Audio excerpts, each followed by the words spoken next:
Hi guys, ഇന്നൊരു പാലക്കാടൻ masala soda കുടിക്കാനുള്ള പരിപാടിയാണ്. ഇതാ മസാല സോഡ. ഉച്ചക്ക് കാലയിലെ അടിപൊളി 6 മണിക്ക് കഴിഞ്ഞ് വയറ് പസി എടുത്തോളൂ. ഇതാ വേൾഡിലെ തിരയപ്പെട്ട മദർലാൻഡ് മസാല സോഡ. പൈതിക്ക് പൈതി നാക്കിലിട്ട്. ഇതിൽ മെയിനായിട്ട് ഇഞ്ചി കറിവേപ്പില, മല്ലിത്തല, വെളിച്ചമ്പളം, ഉപ്പ്, മുളക്, കുരുമുളക് എല്ലാം പോയിട്ട് എന്നെ ബിരിയാണി ചാപ്പിട്ടല്ല അന്ന് ബിരിയാണി അതേ ബിരിയാണി ഒന്നും കൂടി ചാപ്പിടേണ്ടി വരും. ഗ്യാസ് ട്രബിളോ വയറ് വേദനയോ നെഞ്ചരിപ്പിലെല്ലാം മാറുന്ന പിള്ളേർക്കും മദർലാൻഡ് മസാല സോഡ ശ്രീലങ്കയ്ക്ക് ഞാൻ കൊടുത്തുകൊണ്ടിരിക്കണേ. അടി അത്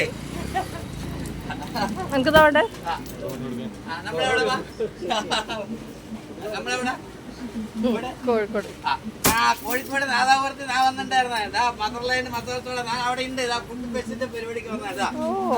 അവിടെ വന്നതിന്റെ പ്രൈസാണ് എനിക്ക് മദർലാൻഡ് മസാല സോഡ കൊണ്ടുവന്നത്. പൈതിക്ക് പൈതി പൈതിക്ക് പൈതി കോഴിക്കോട് ഇപ്പോഴും നടന്നുകൊണ്ടിരിക്കുന്നത്. ഇന്നാണ് അതിന്റെ ഫുഡ് ഫെസ്റ്റിന്റെ ലാസ്റ്റ് ഡേറ്റ്, ഞായറാഴ്ച. ഞാൻ ഉണ്ടായിരുന്നു 2 ദിവസമായിട്ട്. അടിച്ച് കത്രിക്ക് എന്ത് വേറെ ഉണ്ടെങ്കിലും മാറാനുള്ളതാണ് മദർലാൻഡ്. ചച്ചു പിടിച്ചാൽ